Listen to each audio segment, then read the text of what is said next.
getting ready to make my creamy tomato basil soup. So I shared with you guys in my last grocery haul that I was gonna make it this week, and tonight's the night. We've had some super cold days this week. It's perfect weather for soups, and this is one of our absolute favorite ones. So I can't wait to share it with y'all. It's pretty simple to make, yet it's really comforting and cozy and hearty. Share it with a grilled cheese, and what more perfect dinner than that for a fall and winter night. So I think you guys are gonna enjoy this recipe. Please give this video a big thumbs up if you think you're gonna try it. And also if you like these types of cooking videos, and if you have not subscribed already, I would love to have you subscribe, be a part of my channel, and don't miss any recipes. I love to cook and all things to do with homemaking, so I would love to have you be a part of that. So without further ado, let's get on into cooking this tomato basil soup.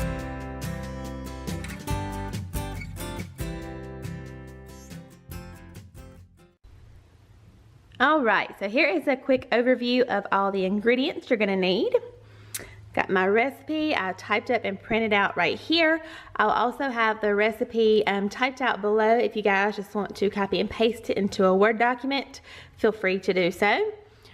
Alright, so you're going to start with 29-ounce cans, 3 of them, of this tomato sauce. I did not mean to get the no salt added, but we'll just add in our own salt at the end. And I just use this tomato sauce instead of like canned tomatoes. I feel like it just saves a step because I want my tomato soup to be nice and pureed anyway. So that is going to be the base of the soup. Then you will need 2 bay leaves. You can either use a 1/3 cup of fresh basil, but we are going to use a 1/2 tablespoon of dried basil because that's what I had. You're also going to need some minced garlic. You're going to need 1 large onion, 3 medium carrots, a 32-ounce carton of vegetable broth, some olive oil, some half and half or heavy cream, a big tablespoon of granulated sugar, and then just some salt and pepper. Alright, so I just diced up my carrots and onion, and then I added it to my pan with the olive oil. I'm just going to let this saute for about 3 or 4 minutes. Okay, so my onions and carrots have been cooking for a few minutes. Now I'm just going to add in my minced garlic. This smells so good.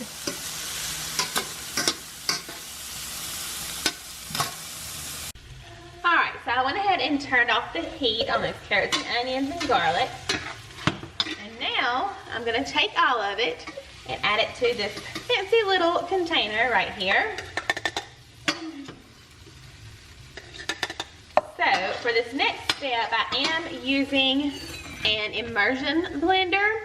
I do recommend either using this, or you can even use like a high-powered mixer like a Ninja or a Vitamix, any kind of mixer that you have really.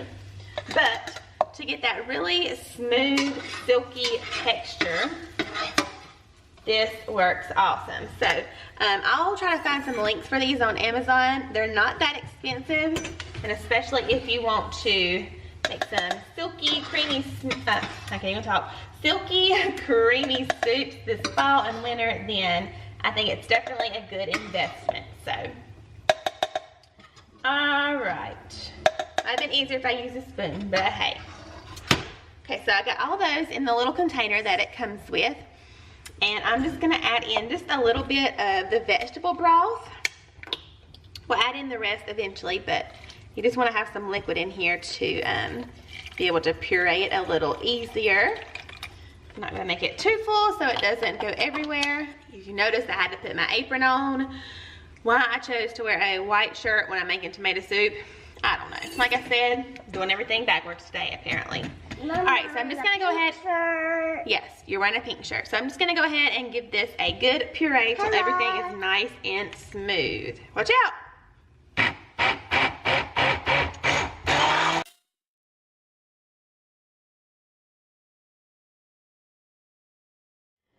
Alright, so you can see how smooth it is. I realize that doesn't look too appetizing at the moment. It looks kind of like baby food. By the way, I did make baby food with that immersion blender.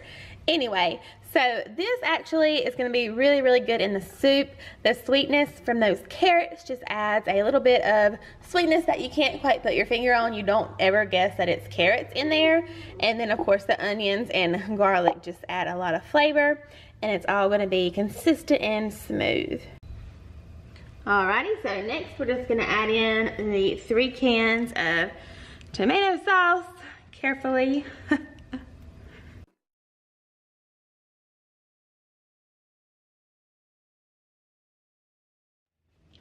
Right, then we're also going to add the carrot, onion, and garlic mixture.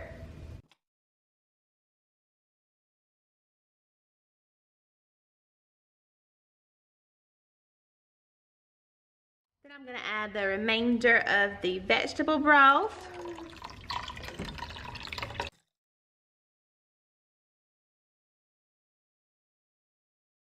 Side note, why in the world do bay leaves come in a little container like this with the holes on top? Like, really? That's not gonna work. I don't know. Fun fact, and every container is like this. So anyway, we're gonna open our container up and we're just gonna drop in 2 dried bay leaves and then a scant tablespoon of basil. Then I'm gonna add in the tablespoon of granulated sugar. I'm gonna add in more salt later. I'm just gonna give it a quick little couple shakes right now, as well as some black pepper.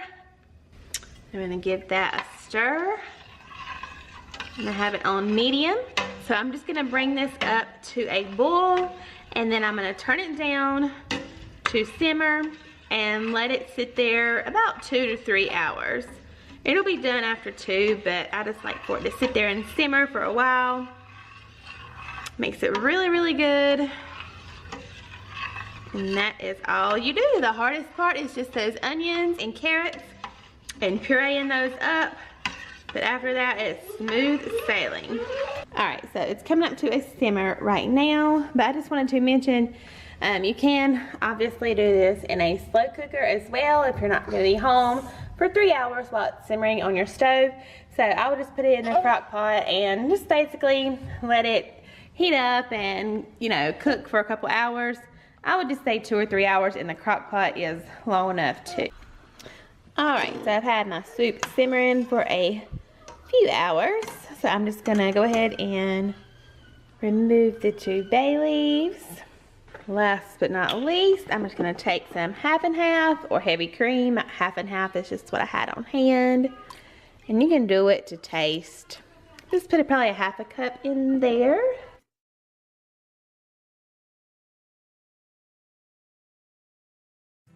Alright, so here is the finished product. Got a really good grilled cheese. Hubby is walking in the door. So I got his soup all plated up. You can see how thick and rich and creamy it is. It's gonna be really good. I hope you give this recipe a try. I'll see you guys in the next video.